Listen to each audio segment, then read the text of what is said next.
Assalamualaikum warahmatullahi wabarakatuh. Anak-anakku, apa kabar hari ini? Semoga kalian dan keluarga sehat semuanya. Pada pertemuan kali ini, aku akan membahas tentang perusahaan dagang. Ini adalah materi ekonomi kelas 12 di semester genap bersama Ibu Ernasari dari SMA Negeri 1 Rancaekek, Kabupaten Bandung. Kompetensi dasarnya adalah menganalisis penyusunan siklus akuntansi pada perusahaan dagang dan membuat laporan keuangan pada perusahaan dagang. Dan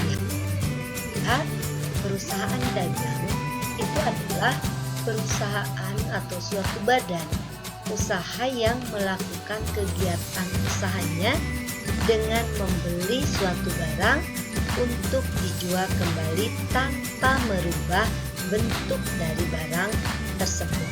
Nah, jadi maksud membeli barang itu untuk dijual kembali. Nah, adapun akun-akun yang sering digunakan itu ada akun persediaan barang dagang, akun pembelian, ongkos pembelian, retur pembelian dan pengurangan harga, potongan pembelian, penjualan, retur penjualan dan pengurangan harga, potongan penjualan, dan kos penjualan. Nah, dalam perusahaan dagang ini pendapatan diperoleh dari penjualan barang dagangan.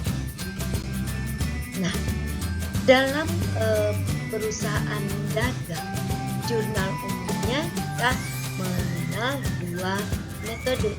Ada metode periodik dan ada metode perpetual. Jurnal umum untuk mencatat persediaan barang dagang ya. Nah, persediaan barang dagang dengan metode periodik itu hanya dicatat pada awal dan akhir tahun. Adapun apabila terjadi pembelian barang dagangan tidak dicatat di barang dagangan, tapi dicatat di akun pembelian. Demikian juga apabila terjadi penjualan barang dagangan, dicatat di akun penjualan, sehingga data persediaan barang tetap ya, nanti di akhir perlu penyesuaian. Namun dengan metode permanen, pembelian barang dagangan itu langsung dicatat pada akun persediaan barang dagangan. Dan ketika terjadi penjualan itu akan dicatat pada dua akun, yaitu akun penjualan dan akun harga pokok penjualan. Nah, di dalam perusahaan dagang kita ada mengenal dengan syarat penyerahan barang. Ada yang disebut dengan FOB shipping point, FOB destination point, cost price and insurance. Dan di sini bagaimana hak milik barang atau barang diserahkan itu di mana, apakah di gudang pembeli istilahnya atau di gudang penjual. Nah, kalau FOB shipping point itu berarti penyerahan barang terjadi di penjual, tempat penjual, itu di gudang penjual. Jadi dari penjual ke tempat pembeli itu sudah milik pembeli dan risiko pembeli. Tetapi dalam FOB destination point itu penyerahan barang di tempat pembeli. Nah, kalau ada juga syarat pembayaran ketika terjadi transaksi jual atau beli, ada terjadi secara tunai, ada yang tunai dan kredit, jadi pakai sebagian bayar, sebagian lagi dibayar nanti atau secara kredit, dan ada juga yang kredit full bersyarat ya. Di sini ada syarat 2/10 N/30. Apa artinya? 2/10 itu artinya akan diberi potongan 2% apabila dibayar dalam jangka waktu 10 hari setelah tanggal transaksi. Batas pelunasan kredit tersebut 30 hari. Dan ada juga NEOM, itu syarat pembayaran NEOM, jadi harus dilunasi pada akhir bulan. Nah, bagaimana transaksi pembelian? Kasih contoh satu transaksi pembelian, yaitu pada tanggal 17 Januari 2014 dibeli barang dagangan secara tunai dari PT Giovanni Jaya dengan harga 2 juta FOB shipping point. Bagaimana cara mencatatnya?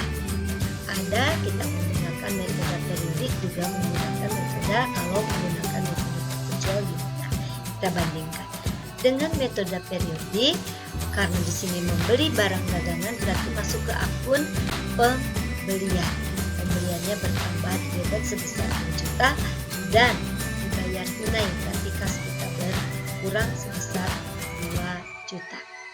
Namun dalam metode perpetual, ketika dibeli barang dagangan itu masuk ke akun persediaan barang dagangan. Jadi ketika tunai ya kas, ya sama ininya, tetapi bedanya kalau di periodik dicatat ke akun pembelian, tapi di dalam perpetual dicatatnya ke akun persediaan barang.